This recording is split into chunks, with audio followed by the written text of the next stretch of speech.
குரு வணக்கத்துடன் இன்னைக்கு class start பண்ணிடலாம். இன்னைக்கு வந்து தமிழோட கிளாஸ் நம்ம ஸ்டார்ட் பண்ணலாம். தமிழ் ஆல்ரெடி 2 கிளாஸ் போட்டிருந்தேன். அந்த 2வது கிளாஸில் வந்து உள்ள லெசன் வந்து ஓல்டு புக்கில் உள்ள ஒரு லெசன். ஸோ நான் இப்போ தான் வந்து புக்கை பார்த்தேன். I'm so very sorry. அதை வந்து டிஎன்பி ஸ்டூடெண்ட்ஸ்லாம் பாருங்கள். அது வந்து கேட்பாங்க தான். அது ஒரு இம்பார்ட்டண்ட் லெசன் தான், தமிழ் மொழி மரபுன்றது. இப்போ வந்து தேர்டு யூனிட், அந்த யூனிட் 1லேயே தேர்டு லெசன் பார்க்கலாம். நான் வந்து அந்த 2வது லெசனை வந்து கண்டிப்பாக நான் இப்போ உள்ள நியூ சிலபஸில் உள்ள லெசனை உங்களுக்கு மாற்றி அப்லோட் பண்ணிடுறேன். நாளையோட வீடியோவில் கூட அப்லோட் பண்ணுறோம். Okay, so very sorry. இனிமேல் நம்ம கண்டினியூஸாக வந்து தமிழை பார்க்க ஆரம்பிச்சிடலாம். ஓகே, இப்போ வந்து நம்ம கிளாஸ் ஸ்டார்ட் பண்ணிடலாம்.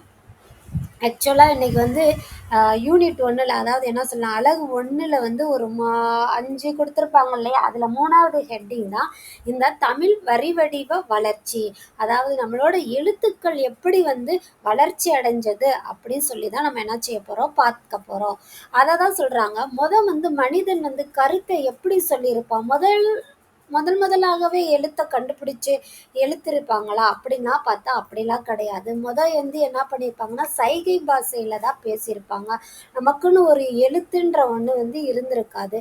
சைகை பாஷையில பேசுறது, அப்புறமா கொஞ்சம் கொஞ்சமா வந்து அதை புரியறதுக்காக ஒரு ஒலி எழுப்புறது, அந்த மாதிரி வந்து ஒவ்வொரு பரிணாம வளர்ச்சியா அடைஞ்சுதான் கடைசியில வந்து எழுத்துன்னு ஒரு ஒரு உருவமே என்ன செய்ய ஆரம்பிச்சு வந்தது. வந்து மனிதனோட கருத்தை என்ன செய்யணும், பிறருக்கு அறிவிக்க தான் மொழின்ற ஒன்றையே கண்டுபிடிக்கிறாங்க. அப்படிதானே?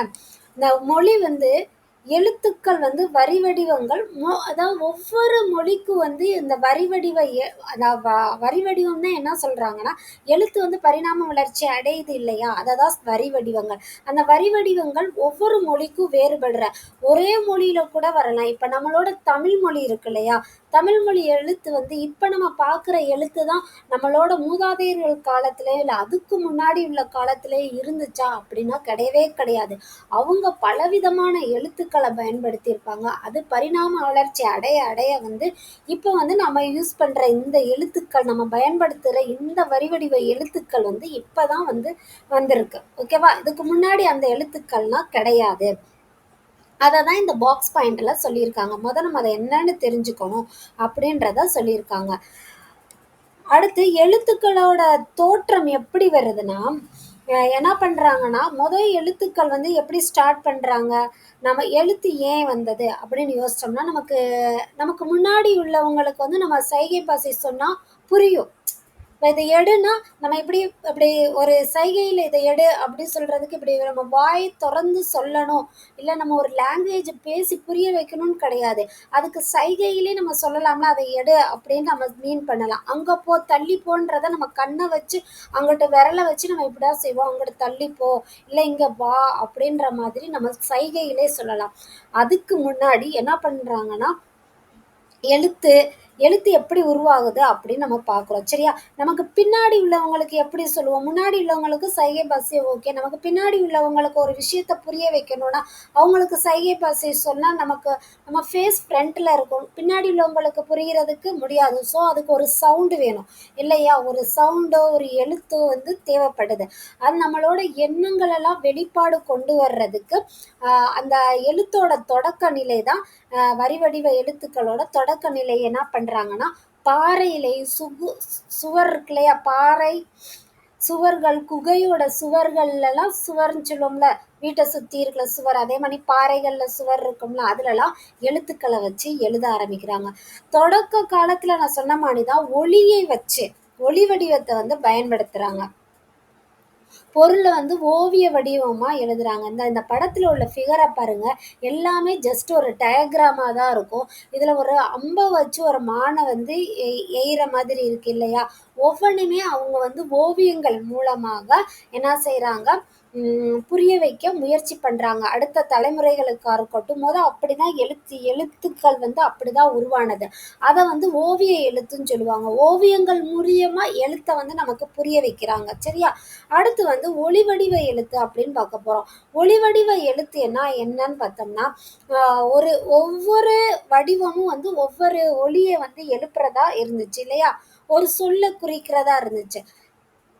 ஒரு ஓசை ஆன்றது ஒரு ஓசை, ஆன்றது ஒரு ஓசை, ஈ அந்த மாதிரி ஒவ்வொரு எழுத்தும் வந்து ஒவ்வொரு ஓசையை உருவாக்குது. அதேபோல ஒரு சொல் வந்து ஒவ்வொரு ஓசையை உருவாக்குது. ஒரு ஒலிக்கு இன்னும் ஒரு எழுத்து, ஒரு ஆனா அ, ஆனா ஆ, அந்த மாரி ஒரு எழுத்துக்கு ஒரு ஓசை, அந்த மாதிரி தான் என்ன செஞ்சு உருவாது. இத வந்து ஒலி எழுத்து வடிவ நிலைன்னு சொல்றாங்க. இத தான் வந்து என்ன சொல்றாங்க?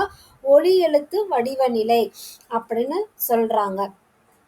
இன்னைக்குள்ள எழுத்து எல்லாமே என்ன செய்றாங்க, ஒரு நம்ம சொல்ல சொல்ல ஒரு ஒண்ணுமே அதாவது இப்ப கோயம்புத்தூர்னா கோவை, கோவைன்றது கோயம்புத்தூரா மாறுது இல்லையா? கோயம்புத்தூர், கோவை இந்த மாரி திரிஞ்சு வர்றது இல்லையா? அது மாரி சொல்றது தான் எழுத்துக்களுமே திரிஞ்சு தான் இப்ப என்ன செய்யுது வருது அப்படி சொல்றாங்க. தமிழ் எழுத்துக்கள பொறுத்தவரையும், எழுத்துக்களோட வரி வடிவங்கள் வந்து பல்வேறு மாற்றங்கள்ல வந்து உள்ளாகி வருது.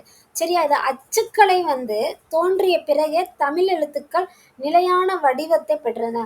தமிழ் எழுத்துக்கள் ஒரு நிலையான வடிவம் அவங்களுக்கு எப்ப கிடைச்சுச்சுன்னா, அச்சுக்கலை அந்த அச்சுக்கலைன்ற ஒண்ணு தோன்றிய பின் தான் நம்மளோட தமிழ் எழுத்துக்கள் வந்து நிலையான வடிவத்தை பெறுது. இது ரொம்ப இம்பார்ட்டன்ட் ஒண்ணு.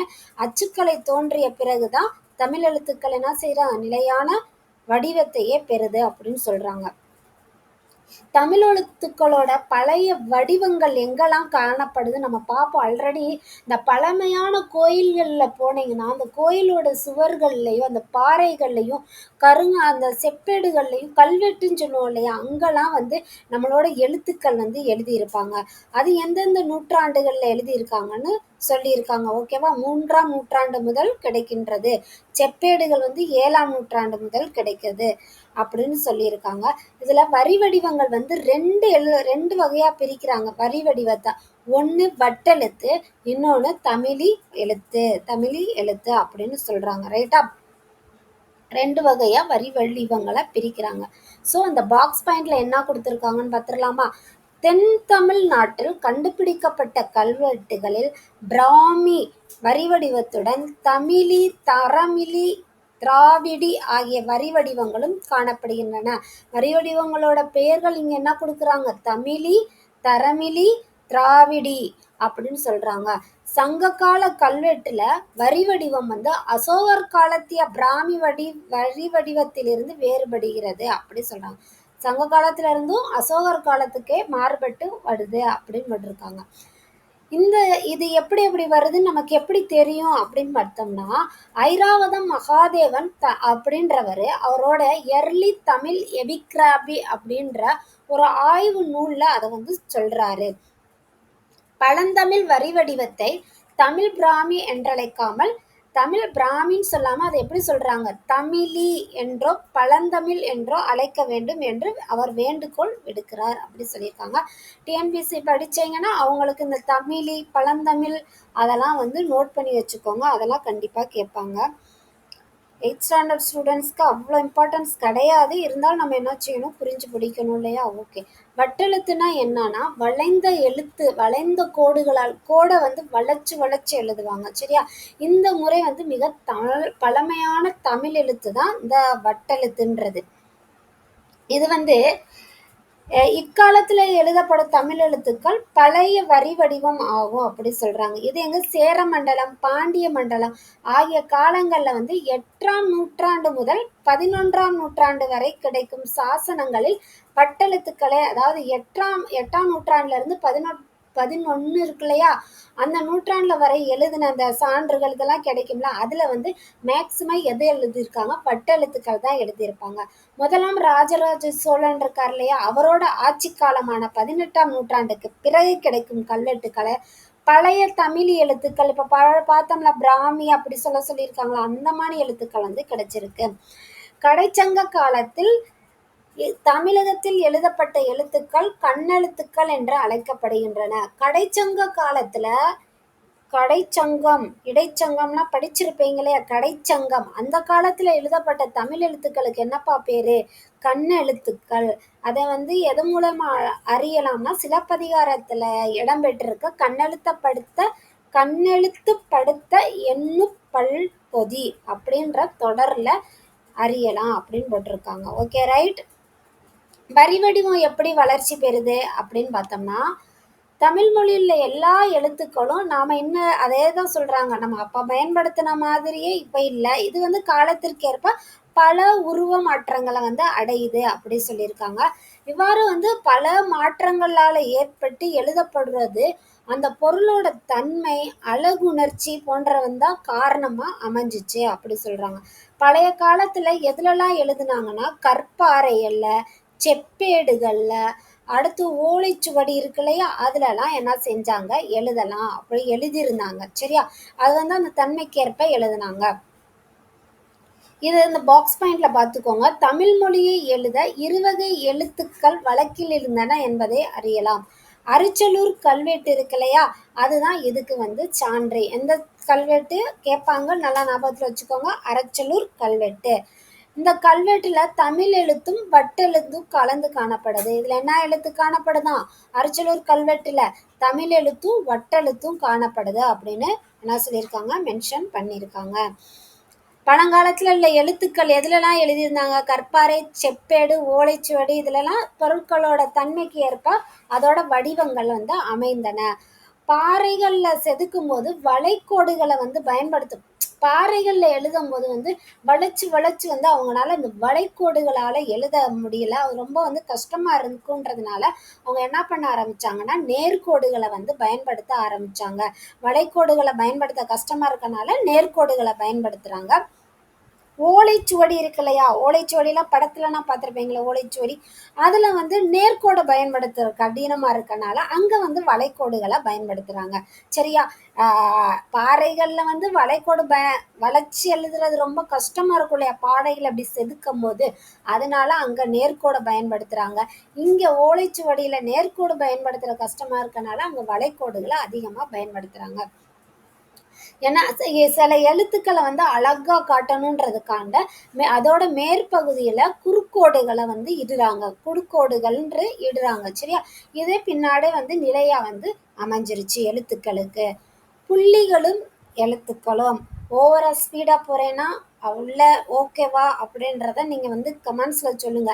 இந்த புக்ஸ்ல வந்து இப்படி படிக்கிறது உங்களுக்கு ஓகேவா இருக்கா? இல்ல நம்ம எப்பயும் ஸ்லைட் ஷோவா பார்ப்போம் இல்லையா? முக்கியமான இம்பார்ட்டன்ஸ் பாயிண்ட்டை வச்சு படிக்கிறது அல்ல அது ஈஸியாக இருக்கா? எதனாலும் கமெண்ட்ஸில் சொல்லுங்க. நம்ம வந்து டே பை டே நம்ம சேஞ்ச் பண்ணிக்கலாம். ஓகே, உங்களுக்கு அண்டர்ஸ்டாண்ட் பண்ணுறதுக்காக தான். எது உங்களுக்கு வந்து ஈஸியாக இருக்குது, என்னால் இதை அண்டர்ஸ்டாண்ட் பண்ண முடியும்னா ஓகே இதே கண்டினியூ பண்ணுங்கன்னு போடுங்க. இல்லை எங்களுக்கு அந்த மாதிரி ஸ்லைட்ஸோ அந்த மாதிரி எங்களுக்கு எழுதி சொல்லி கொடுங்க அப்படி சொன்னீங்கனாலும் அதை சொல்லுங்கள். இல்லை போர்டில் நடத்துங்க, அது வந்து இன்னும் எங்களுக்கு கொஞ்சம் ஈஸியாக இருக்கும் சொன்னால் அதுவும் பண்ணலாம், ட்ரை பண்ணலாம். ஓகே, எதனாலும் கமெண்ட்ஸ் பண்ணுங்கள். Okay, back to the point. புள்ளிகளும் எழுத்துக்களும், அதாவது புள்ளிகளும் எழுத்துக்களும்னா எகர ஒகர குறில் எழுத்துக்களோட மேல் புள்ளிகள் வைக்கும் பழக்கம் தொல்காப்பியர் காலங்கள் இருந்த. தொல்காப்பியர்லாம் இருந்தார் இல்லையா? தொல்காப்பிய இலக்கணம் தெரியும் இல்லையா? இலக்கணத்துக்கு யாரை சொல்லுவாங்க? தொல்காப்பியர் தான் இலக்கணத்தோட இது இல்லையா? Okay, right. அவரு அந்த எழுதின காலத்துல எது அப்படின்னா, அதாவது ஏக்கு மேல புள்ளி வச்சிருக்குல்ல அதுக்கு பேரு எது. சரியா? அதாவது ஏ வெறும் நம்ம ஏ அப்படி சொல்லுவோம் இல்லையா? இந்த இருக்கு இல்லையா? இங்க கவனிங்க. இந்த ஏ இருக்கு இல்லையா? அந்த ஏக்கு மேல என்ன சொல்லுவாங்க? புள்ளி வச்சா அது ஏ. அதே இது ஏது அப்படின்னா புள்ளி இல்லாம எழுதுறது ஏ. அப்ப புள்ளி வச்சிருந்தா ஏ, புள்ளி இல்லாம இருந்துச்சுன்னா ஏ. ஏது. இங்க பாருங்களேன், எது அப்படின்னு அவர் எழுதினார்னா அதுக்கு அர்த்தம் ஏதுன்னு அர்த்தமா. இங்க புள்ளி வச்சு எது அப்படின்னு எழுதினார்னா எதுதான் அர்த்தம். புள்ளி வச்சா குறில், புள்ளி வைக்கலைன்னா நெடில். இங்க பாருங்க, அதை தான் இங்க கொடுத்துருக்காங்க அகர வரிசையில. இங்க பாருங்க புள்ளி வச்சிருக்காங்க. புள்ளி வச்சிருந்தா க, அது பக்கத்துல புள்ளி வச்சிருந்தா கா, இதுக்கு த, அது பக்கத்துல புள்ளி வச்சிருந்தா தா அப்படின்னு ஆயிர்த்தோம். அந்த இவங்க வந்து நம்ம இப்ப தா அப்படின்னு எழுதுறோம் இல்லையா? அவங்க தா பக்கத்துல புள்ளி வச்சுட்டாங்கன்னா அது தா. ஓகேவா? ரைட். இப்போ கை, கைன்றதுக்கு இந்த இருக்கு இல்லையா? அது பக்கத்துல 2 புள்ளி வச்சு க அப்படி போடுறாங்க, அது வந்து கைன்னு வருது. எகர வரிசை உயிர்மெய் குறில் எழுத்துக்களை அடுத்து இரு புள்ளிகள் இடப்பட்டால் இவை ஔகார வரிசை எழுத்துக்களாக கருதப்பட்டன. அடுத்து இங்க பாருங்க, கவுக்கு என்ன பண்றாங்க, கே போட்டு அது பக்கத்துல 2 புள்ளி வைக்கிறாங்க. அப்படி பார்த்தா, அது இப்ப நம்ம எழுதுற கவ்வ வந்து அவங்க எப்படி அங்க எழுதியிருக்காங்கன்னு பாருங்க. இப்ப எழுதியிருக்க தவ், அவங்க எப்படி எழுதியிருக்காங்க, தே எழுதி, தே எழுதி 2 புள்ளி வச்சிருக்காங்க. சரியா? மகர எழுத்தை குறிப்பிட பகர எழுத்தின் உள்ளே புள்ளி வைக்கிறாங்க. சரியா? குற்றியலுகிற எழுத்துக்களை குறிக்க அவற்றின் மேலேயும் புள்ளி வச்சிருக்காங்க. ஓகே. அடுத்து உருவமட் எப்படி அறிஞ்சிருக்குன்னு பார்த்தா, நெடிலை குறிக்க ஒற்றை புள்ளிகளுக்கு பதிலாக நம்ம ஆக்சுவலா என்ன சொல்ல வர்றாங்கன்னா ஒண்ணுமே இல்லை. இப்ப நம்ம நெடில் எழுத்துக்கள் எப்படிப்பா எழுதுவோம்? இப்ப என்ன சொல்லலாம், ஆம், மா மா மாம்பழத்துக்கு வந்து நம்ம மா சொல்லுவோம் இல்லையா? மானா என்ன பண்ணுவோம், ஒரு மா போட்டு பக்கத்துல துணைக்கால் சொல்லுவோம் இல்லையா? அதோ இந்த லெட்டர் துணைக்கால் அதை போட்டா என்ன ஆகும், குறில் வந்து நெடிலா மாறுது. இதை வந்து இப்ப யூஸ் பண்றது. ஐகார உயிர்மெய்யை குறிக்க இதற்கு முன் இருந்த இரட்டை புள்ளிக்கு பதிலாக இக்காலத்தில் இணைக்கொம்பு பை இந்த இருக்கு இல்லையா, இது போடுறாங்களே, இதை வந்து பயன்படுத்துறாங்க அப்படின்னு சொல்றாங்க. ஔகார ஔகார உயிர்மெய்யை குறிக்க எழுத்துக்கு பின் இருந்த இரட்டை புள்ளிகளுக்கு பதிலாக கொம்புக்கால் லோ, இந்த ஔவையார் அந்த லேப் போட்டு பயன்படுத்துறோம்ல, அந்த மாதிரி இப்ப பயன்படுத்த ஆரம்பிச்சிட்டோம். ஓகேவா? அததான் சொல்றாங்க, குற்றிய லிகர எழுத்துக்களின் மேல் புள்ளியிடும் வழக்கம் இக்காலத்தில் வழக்கொழிந்து விட்டது. இப்பெல்லாம் நம்ம வந்து குற்றிய லிகரத்துக்கு மேல வந்து புள்ளி வைக்கிறது கிடையாது. அதெல்லாம் வந்து என்ன செஞ்சுச்சு, மறந்துருச்சு. அது வழக்கிலே இல்லை அப்படின்னு சொல்லியிருக்காங்க. எழுத்து சீர்திருத்தத்தின் தேவை. எழுத்து ஏன் சீர்திருத்தம் பண்ணணும், ஏன் எழுத்தோட சீர்திருத்தம் தேவை அப்படின்னு பார்த்தோம்னா, ஓலைச்சுவடிகளிலும், அதாவது ஓலைச்சுவடி கல்வெட்டுனா உங்களுக்கு தெரியும் தானே, அதில் வர்ற எழுத்துக்களை எழுதும்போது அதெல்லாம் கொஞ்சம் ஒரு பல நூற்றாண்டுகள் ஆக ஆக அதெல்லாம் என்ன செஞ்சிரும், அழிஞ்சிரும். ஓலைச்சுவடினா என்ன, அது சிதைவடைஞ்சிரும் இல்லையா? கல்வெட்டு கூட பல நூற்றாண்டுகளாக கொஞ்சம் இருக்குன்னு வச்சுட்டாலும், ஆனால் ஓலைச்சுவடிகள்லாம் வெகு சீக்கிரமாகவே கல்வெட்டுகளை கம்பேர் பண்ணும்போது அது என்ன செஞ்சிரும், வேகமாகவே என்ன செஞ்சிரும், சிதைஞ்சிரும் இல்லையா? ஆனால் ரெண்டுமே சிதையுது. கல்வெட்டில் உள்ள எழுத்துக்களுமே என்ன ஆகும், நாளாக நாளாக சிதைந்து தான் விடும் இல்லையா? அதுக்காக புள்ளியிடாமல எழுதியிருக்காங்க. சுவடிகளில் நிறுத்த குறிகளும் பத்தி பிரித்தலும் கிடையாது. ஓலைச்சுவடிகளில் அந்த புல் ஸ்டாப்லாம் நிறுத்தல் குறியிலையும் பத்திலாம் பிரிப்போம்ல, கமா அந்த மாதிரி லெட்டர்ஸ்லாம் வந்து ஓலைச்சுவடியில் போட மாட்டாங்க. புள்ளியிடப்பட்டு எழுத வேண்டிய எழுத்துக்கள் புள்ளி இல்லாமல் எழுதப்படுவாங்க. அவற்றின் இடம் நோக்கி மெய்யா, உயிர் மெய்யா, குறிலா நெடிலா என உணர வேண்டிய நிலை இருந்தது. இதனால் படிப்பவர்கள் பெரிதும் இடர்விட்டனர். எனவே அதாவது ஆக்சுவலா என்ன செய்யறாங்க, ஓலைச்சுவடியில எழுதும் போது என்ன சொல்ல வர்றாங்கன்னா, ஓலைச்சுவடியில எழுதும் போது புல் ஸ்டாப் வைக்க மாட்டாங்க. அந்த கமா இந்த மாதிரி சென்டென்ஸ்லாம் என்ன பட மாட்டாங்க, போட மாட்டாங்க. படிக்கிறவங்களுக்கு இது மேலே சொல்றாங்களா கீழே சொல்றாங்களோ, உயிர்மெய்யா அதெல்லாம் அவங்களுக்கு தெரியாது. குறிலா நெடிலா இந்த மாதிரி எல்லாத்தையுமே அவங்க என்ன செய்ய வேண்டியது இருக்கு, ரொம்ப கஷ்டப்பட்டு படிக்க வேண்டியதா இருக்கு. அதனால என்ன பண்றாங்க, எழுத்துல சீர்திருத்தம் தேவை அப்படின்னு ஒரு விஷயத்த கொண்டு வர்றாங்க. இந்த தமிழ் எழுத்துக்கள்ல மிக பெரும் சீர்திருத்தத்தை செய்தவர் வீரமா முனிவர். தமிழ் எழுத்துக்கள்ல இது ரொம்ப இம்பார்ட்டண்டான ஒரு லைன். இதை வந்து எல்லாத்துலேயுமே கேட்கலாம். ஏன் உங்களுக்கு கூட ஒன் வேர்டு ஆன்சர் இருக்கான்னு தெரில, மேபி இருக்கலாம். ஏன்னா இது ரொம்ப இம்பார்ட்டண்டான ஒரு தமிழ் எழுத்துக்கள்ல மிக பெரும் சீர்திருத்தத்தை செய்தவர் யாரு, வீரமா முனிவர். எகர ஒகர வரிசை எழுத்துக்களில் புள்ளிகளால் ஏற்படும் குழப்பங்களை அவர் களைந்தார். சரியா? புள்ளி வச்சு இந்த நம்ம சொன்னோம்ல, எது எது அந்த ஏ பக்கத்துல அவங்க ஏக்கு மேல என்ன சொல்லிடுறாங்க, புள்ளி வச்சிடுறாங்க. அந்த இதுக்கு இந்த புள்ளினால வர்ற குழப்பங்களை என்ன செய்யறாரு, களைஞ்சிட்டு என்ன பண்றாங்கன்னா, கீழ்கோடிட்டு ஏ என்னும் எழுத்தை நெடிலாகவும் ஓ என்னும் எழுத்திற்கு சுழியிட்டு ஓ, அதாவது ஒன்றும் சொல்லலை, என்ன சொல்றாரு, ஏ ஏ ஏ எப்படி எழுதுவோம், அங்க புள்ளி வச்சு எழுதாங்க. இப்ப இங்க ஏன்றத இந்த நான் மார்க் பண்ணியிருக்கேன் இல்லையா, ஏன்னு கீழே கோடு போட்டு காமிக்கிறாங்க. ஏ அப்படி சொன்னா கீழே கோடு போடும். ஓன்றத வந்து ஓ இப்படி புள்ளி வைக்காம என்ன செஞ்சுறாங்க, ஓன்னு சுழிச்சு காமிக்கிறாரு. புரிஞ்சிருச்சா? இந்த எழுத்துக்கு சுழியிட்டும் எழுத்துக்கு கீழ்கோடிட்டும் அந்த எழுத்தை வந்து என்ன செய்யறாரு, உருவாக்குறாரு. யாரு, வீரமா முனிவர். அதே போல ஏகார ஓகார வரிசையான உயிர்மெய் நெடில் எழுத்துக்களை குறிக்க ரெட்டை கொம்பு. புரிஞ்சிருச்சா? ரெட்டை கொம்பு ஒத்தை கொம்புலாம் படிப்போம்ல, இது வந்து ரெட்டை கொம்பு.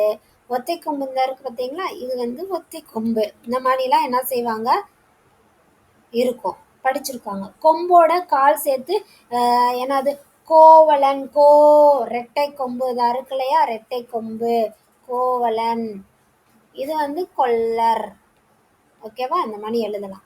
வீரமாமுனிவரோட எழுத்து சீர்திருத்தம் எந்த மாதிரி மாறி இருக்குன்றத இந்த பாக்ஸில் காட்டியிருக்காங்க. பாருங்க, ஏ, அவரை ஏன்னா ஏ போட்டு மேலே புள்ளி வைக்கிறாரு, நம்ம வெறும் ஏ மட்டும்தான் எழுதுகிறோம். இங்கே ஏக்கு வெறும் ஏ போடுறாரு, நம்ம ஏ கீழே கோடு போட்டு காமிக்கிறோம். அதே தான், முதல் லெட்டருக்கு எல்லாம் அவர் புள்ளியை வைக்கிறாரு, நம்ம புள்ளி இல்லாமல் அதை எழுதிடுறோம். ரெண்டாவது நம்ம கீழே சுழிச்சு விட்டுறோம் எல்லாத்துக்குமே. ஓகேவா, அவரோட லெட்டர்ஸ் புரியுதா, அவர் எப்படி எழுதியிருக்காரு, ஏ, ஏ, ஓ, ஓ, கே, கே, கோ, கோ. ஓகே ரைட், நம்ம அதை மாற்றி என்ன செஞ்சாச்சு, ரெட்டை கும்பலாம் யூஸ் பண்ண ஆரம்பிச்சிட்டாச்சு, புள்ளியெல்லாம் எடுத்து விட்ட ஆரம்பிச்சாச்சு. பெரியாரோட எழுத்து சீர்திருத்தம். பெரியார் என்ன எழுத்து சீர்திருத்தம் பண்ணாருன்னு பார்க்கலாமா? ஹிஸ்ட்ரியில் படித்தோமா, பெரியார் வந்து சீர்திருத்தம், தமிழ்நாட்டை பொறுத்தவரையும் சீர்திருத்தம்ன்ற பேர் வந்தாலே பெண்களோட சீர்திருத்தம் படித்தோம் இல்லையா, லாஸ்ட் கிளாஸில் படித்தோம் ஹிஸ்ட்ரியில். அதில் எழுத்தோட சீர்திருத்தம் இன்னைக்கு எனக்குமே இது புதுசாக தான் இருக்குது. எழுத்தோட சீர்திருத்தத்துலேயும் பெரியார் அவர்களோட பேர் வர்றது. ரைட், பெரியாரோட எழுத்து சீர்திருத்தம். அவர் என்ன பண்ணுறாருன்னா, 20ஆம் நூற்றாண்டில் இந்த எழுத்துக்களை வந்து இந்த மாதிரி எழுத ஆரம்பிக்கிறாரு. ஓகேவா, அதாவது துணைக்கால் போட்டு எழுதுறத அந்த மாதிரி எழுதுறாங்க. அதே போல் நை, லை அந்த மாதிரி இருக்கிறத மேலேயே சுழிச்சு விட்டு இந்த மாதிரி எழுதுறாங்க. ஆக்சுவலாக நம்ம இப்போ லை இந்த மாதிரி தானே போடுறோம், இந்த மாதிரி தான் என்ன செய்வோம், போடுவோம். ஆனால் அவர் என்ன பண்ணுறாரு, மேலே வந்து துதிக்கை மணி, யானையோட தும்பிக்கை மணி மேலே சுழிச்சு விட்டு எழுதுறாங்க. சரியா, இவற்றை அச்சுக்கோர்ப்பதற்காக இவ்வெழுத்துக்களுக்கு தனி அச்சுக்கள் உருவாக்கப்பட வேண்டியிருந்தது. இந்த குறைகளை நீக்குவதற்காக தந்தை பெரியார் வந்து எழுத்துல சீர்திருத்தம் செய்தார். அவரது எழுத்து சீர்திருத்தங்கள் சில ஏற்கப்பட்டு தமிழ்நாடு அரசால் நடைமுறைப்படுத்தப்பட்டன. பல சீர்திருத்த வடிவம் ஆக்சுவலா இப்படிதான் இருந்துச்சு. சுழிச்சு விடுவாங்களா, நான் சொன்னேன்ல, கல்வெட்டுல வந்து சுழிச்சு விட முடியாத ஓலைச்சுவடிகளை சுழிச்சு விட்டு எழுதுறாங்க அப்படின்னு. இந்த நை பாருங்களேன், யானை கொம்பாட்டு இருக்கு, அந்த நை, நோ, லை, ரே, அதை வந்து அண்ணா. இப்போ பாருங்க, இந்த ந வந்து பழைய வடிவம் இப்படி இருக்கு, அதை புது வடிவமா நான்னு இப்படி மாத்திட்டாங்க. அண்ணாவை பாருங்களேன், அண்ணா. இப்போ வந்து நம்ம அண்ணான்னு துணைக்கால் போட்டு எழுதுறோம். ஓகே, அதே போல் எல்லா வேர்ட்ஸையும் கொஞ்சம் ரீட் பண்ணிக்கோங்க, யூஸ்ஃபுல்லாக இருக்கும். ஆக்சுவலாக இது அறிஞர் அண்ணா அவர்கள் சைன் போடுவாங்க இல்லையா, அவங்களோட புத்தகங்கள் அவரோட சைன் எடுத்து பார்த்தீங்களா, அறிஞர் அண்ணா வந்து இந்த மாதிரி தான் சைன் பண்ணியிருப்பாங்க. எழுத்தை சுழிச்சு விட்டு அண்ணா அப்படின்னு தான் சைன் பண்ணியிருப்பாங்க. அண்ணா இப்படி எழுத மாட்டாங்க, அறிஞர் அண்ணா இப்படி தான் எழுதியிருப்பாங்க, அண்ணான்னு சைன். ஓகேவா, அப்போ அவங்களாம் அப்போ அந்த லெட்டர்ஸை யூஸ் பண்ணியிருக்காங்க. நம்ம வந்து இப்போ அதிலிருந்து என்ன செஞ்சிட்டோம், எழுத்தோட சீர்திருத்தம் பண்ணனால அண்ணா, துணைக்கால் போட்டு எழுதுகிறோம். சரியா, இப்படி ஒவ்வொரு பரிணாம வளர்ச்சியும் நம்ம என்ன செய்கிறோம், எதுக்காகனா நம்ம ஈஸியாக எழுதுறதுக்காகவும் படிக்கிறதுக்காகவும் புரிஞ்சுக்கிறதுக்காகவும் தான் வளர்ந்தது. பரிணாம வளர்ச்சி காரணமாக தமிழ் மொழியை பிற மொழியினருமே ஈஸியாகவே என்ன செஞ்சிடுறாங்க, கற்க முடியுது. இப்போல்லாம் பாருங்கள், ஃபாரினர்ஸ் வந்து தமிழை ஆர்வமாக என்ன செய்கிறாங்க, படிக்கிறாங்க. சைனாலலாம் வந்து தமிழ் பேசுகிறாங்க இல்லையா, அதெல்லாம் வந்து என்ன சொல்ல, சூப்பர் இல்லையா.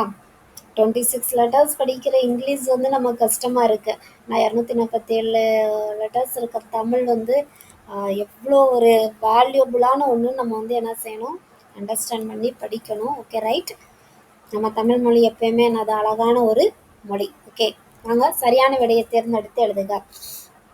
தமிழ் எழுத்துக்கள் இப்போதுள்ள நிலையான வடிவத்தை பெற டஸ் காரணமாக அமைந்தது. நம்ம படித்தாச்சு, எது காரணமாக அமைந்தது, அச்சுக்கலை. என்னது, அச்சுக்கலை. புக் எடுத்து மார்க் பண்ணிக்கோங்க, அச்சுக்கலை. ஓகேவா, வளைந்த கோடுகளால் அமைந்த மிக பழைய தமிழ் எழுத்து என்ன எழுத்துன்னு சொன்னோம்? சொல்லுங்க பார்ப்போம். வட்டெழுத்து இல்லையா? வளைந்த கோடுகளால், இந்த இருக்கு இல்லையா, இந்த லைன் இம்பார்ட்டன்ட், வளைந்த கோடுகளால் அமைந்த, அப்பனா வட்டெழுத்து. ஓகேவா? எதையும் மனப்பாடம் பண்ணாதீங்க, புரிஞ்சு படிங்க. ஓகே. தமிழ் எழுத்து சீர்திருத்த பணிகளில் ஈடுபட்டவர் இப்பதான் பார்த்தோம், தந்தை பெரியார் அவர்கள். அடுத்து கோடிட்ட இடத்தை நிரப்புக. கோடிட்ட இடத்தை நிரப்புகள்ல கடைச்சங்க காலத்தில் எழுதப்பட்ட தமிழ் எழுத்துக்கள் டேஸ் என அழைக்கப்பட்டன. என்ன அழைக்கப்பட்டது? நான் கூட சொன்னேன்ல, இது இம்பார்ட்டன்ட் லைன், நோட் பண்ணி வைங்க அப்படின்னு. கண்ணெழுத்துக்கள். எழுத்துக்களில் புள்ளிகளால் ஏற்படும் குழப்பங்களை களைந்தவர் யார் சொன்னா ஞாபகம் இருக்கா? வீரமா முனிவர். எழுத்துக்களில் ஏற்படும் புள்ளிகள்லாம் இப்போ பார்த்தோம் இல்லையா, வீரமாமுனிவரோட லெட்டர் ஏ அதெல்லாம் பார்த்தோம்ல எப்படி இருந்துச்சுன்னு. அதை கலைந்தவர் தான் யாரு? வீரமா முனிவர். ஓகே. அடுத்து குருவினா. குருவினால ஓவிய எழுத்துனா என்ன அப்படின்னு சொல்லியிருக்காங்க. ஆல்ரெடி நம்ம படித்தது தான். ஆக்சுவலாக இப்போ உங்களுக்கு ஒரு 2 கொஸ்டின் மட்டும் தான் காமிப்பேன். நீங்கள் மற்றதெல்லாம் நீங்கள் தான் படித்து மார்க் பண்ணிக்கணும். என்ன மிஸ் நீங்கள் குறித்து தர மாட்டீங்களான்னா அப்படி கிடையாது. நம்ம எல்லாமே என்ன செய்யணும்? புரிஞ்சு படிக்கணும். நீங்கள் ட்ரை பண்ணுங்கள். ஓகேவா? நம்ம தமிழ் தானே, எல்லா வீட்டில் தமிழ் பேசுகிறோம், நம்ம அம்மா அப்பாட்ட தமிழ் பேசுகிறோம், ஸ்கூலில் கிளாஸில் ஃப்ரெண்ட்ஸ்கிட்ட தமிழ் பேசுகிறோம். என்னதான் நம்ம தமிழ் மீடியமோ இங்கிலீஷ் மீடியமோ matriculation whatever it is, ஆனால் நம்மளோட என்ன, அது நம்ம தமிழ்நாட்டில் இருக்கோம். தமிழ் வந்து மோர் இம்பார்ட்டண்ட். ஓகேவா? ஸோ நீங்கள் ட்ரை பண்ணணும். எதையுமே நம்ம ட்ரை பண்ணும்போது புதுசாக நம்மளால் என்ன செய்ய முடியும்? லேர்ன் பண்ண முடியும். இப்போ ஓவிய எழுத்து என்றால் என்ன அப்படின்னு நம்ம பார்க்கணும்னா நம்ம ஃபஸ்ட்டு எங்கே படித்தோம் அப்படின்னு நம்ம யோசிக்கணும். ஓவிய எழுத்து நம்ம ஃபஸ்ட்டு பேஜ்லேயோ செகண்ட் பேஜ்லேயோ படிச்சிருக்கோம் இல்லையா? ஸோ அதோட ஹெட்டிங் எடுக்கணும். எங்கே இருக்குது ஓவிய எழுத்து அப்படின்னு பார்க்கணும். ஸோ இந்த இருக்கு இல்லையா, ஓவிய எழுத்து என்பர். அப்போ இதுதான் ஓவிய எழுத்து சொல்கிறாங்க. ஸோ எங்கேருந்து படிக்கணும்? இதுவே எழுத்தின் தொடக்க நிலை ஆகும்னு இங்கே போட்டிருக்கு. ஸோ அப்போ அது கிடையாது. அப்போ இங்கேருந்து கவனித்து பாருங்க. தொடக்க காலத்தில் எழுத்து என்பது ஒளியையோ வடிவத்தையோ குறிக்காமல் பொருளோட ஓவிய வடிவமாகவே இருந்தது. இவ்வரி வடிவத்தை ஓவிய எழுத்து என்பர். ஓகேவா? அண்டர்ஸ்டாண்டா? இப்போ அந்த ஃபர்ஸ்ட் கொஸ்டினோட ஆன்சர் இதுதான். இதை வந்து நீங்கள் மார்க் பண்ணிக்கோங்க. Okay, right? Okay. Second question இதே போல் எல்லாத்தையும் நான் சொல்ல மாட்டேன். நீங்கள் தான் அதை வந்து உங்களுக்கு அசைன்மெண்ட் மாதிரி, ஓகேவா, ஹோம்ஒர்க் மாதிரி. நம்ம கிளாஸ் வந்து சம்திங் டிஃப்ரெண்ட் தானே, எல்லாமே சொல்லித்தர முடியாது இல்லையா? ஸோ நம்மளாம் என்ன செய்யணும்? படிக்க ஆரம்பிக்கணும். 8th ஸ்டாண்டர்ட் வந்துட்டீங்கள, நீங்களாம் அதோட இதை தேடணும். தேடி என்ன செய்யணும்? கண்டுபிடிக்கணும். ஸோ நீங்களாம் ஒரு விஷயத்தை கண்டுபிடிக்கும் போது அதில் உள்ள சந்தோஷமும் ஆர்வமும் அடுத்தடுத்து உங்களுக்கு வந்து என்ன செய்யணும்? அதை படிக்கணும். நம்ம இதோட ஆன்சரை கண்டுபிடிச்சு அது ரைட்டாக நம்ம பார்க்கணும். இந்த மாதிரிலாம் தோணும்.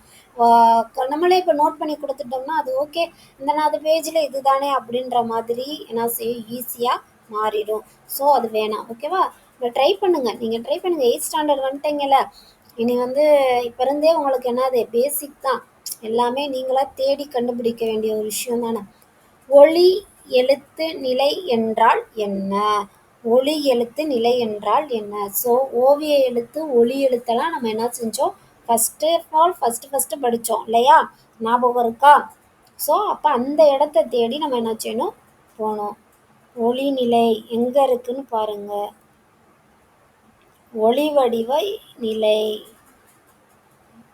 ஓகே, இந்த இருக்கா? ஒளி வடிவ எழுத்து, ஒளி எழுத்து வடிவ நிலை. ஓர் ஒளிக்கு இவ்வாறு அப்படின்னு ஆரம்பிக்குது. ஸோ அதை எடுத்துட்டுருங்க. ஓர் ஒளிக்கு ஓர் எழுத்து என உருவான நிலையை ஒளிவடிவ எழுத்து நிலை என்பர். ஓகே, இது குருவினா தானே, இது மட்டும் போதும். ஒரு ஒளிக்கு ஒரு எழுத்து தான், சரியா? ஒரு ஒளிக்கு ஒரு எழுத்து, இந்த மாதிரி உருவான நிலையை ஒளிவடிவ நிலை என்பர். Okay, right? ஓகேவா? அடுத்ததெல்லாம் நீங்களே ட்ரை பண்ணிடுவீங்களா?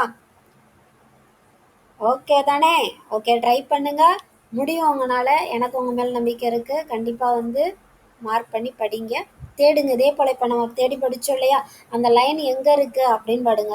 ஓலைச்சுவடிகளில் நேர்கோடுகள் புள்ளிகள் ஆகியவற்றை பயன்படுத்த இயலாமைக்கு காரணம் என்ன? படித்தோமா? ஓலைச்சுவடிகளில் ஏன்னா அது அந்த பாறைகளில் வந்து வளைச்சி வளைச்சி எழுத முடியாதனால அங்கே நேர்கோட்டை பயன்படுத்தினாங்க. இங்கே நேர்கோட்டை பயன்படுத்தினாமல் என்ன செஞ்சாங்க, அந்த வளைச்சி எழுதுறக்கு வட்டெழுத்தை பயன்படுத்தினாங்க. படிச்சோமா? அது எங்கே இருக்குன்னு தேடுங்க. தேடி கண்டுபிடிச்சு ஆன்சர் பண்ணுங்க பார்ப்போம். அடுத்து வீரமாமுனிவர் மேற்கொண்ட எழுத்து சீர்திருத்தங்கள், அதுக்கு அதோட ஹெட்டிங்லேயே இருக்கும், அங்கே பாருங்கள் வீரமாமுனிவர் என்ன எழுத்தெல்லாம் பண்ணாருன்னு. எழுத்து சீர்திருத்தத்தின் தேவை என்ன அப்படின்னு சிறுவினாள் இருக்கு, அது அதோட ஹெட்டிங் கீழே தான் இருக்கும், கண்டிப்பாக நோட் பண்ணுங்க. தமிழ் எழுத்துக்கள் உட்பட உருவ மாற்றங்களை, தமிழ் எழுத்துக்களில் ஏற்பட்ட உருவ மாற்றங்கள், ஸோ அதோட ஹெட்டிங் கீழே கண்டுபிடிங்க. நீங்களாம் நோட்ஸ் எடுத்து படிங்க. இந்த லைன் நமக்கு தேவையா, இந்த லைன்ஸ் இம்பார்ட்டண்ட்டாக, அந்த மாதிரி யோசிக்கணும். எழுத்துக்களோட தோற்றம் வந்து கடைசியாக ஃபைனலாக நெடுவினால் இருக்குது. இதோட இந்த லெசன் வந்து கம்ப்ளீட் ஆகுது. அடுத்து வேறொரு லெசனில் நம்ம என்ன செய்யலாம், படிக்கலாம், ஸ்டார்ட் பண்ணலாம். ஓகே, இந்த வீடியோ எப்படி இருந்துச்சுன்னு எனக்கு கமெண்ட்ஸ் சொல்லுங்கள். இப்படியே நம்ம கண்டினியூ பண்ணலாமா, இல்லைன்னா எப்பயும் போல் ஸ்லைட் ஷோ மூலமாக உங்களுக்கு சொல்லித்தரவா, அந்த மாதிரி எனக்கு சொல்லுங்கள். பிடிச்சிருந்துச்சுன்னா உங்கள் ஃப்ரெண்ட்ஸுக்கு ஷேர் பண்ணுங்கள். நன்றி, தேங்க்யூ. நல்லதே நடக்கும். நாளைக்கு இன்னொரு வீடியோவில் பார்க்கலாம். பாய்.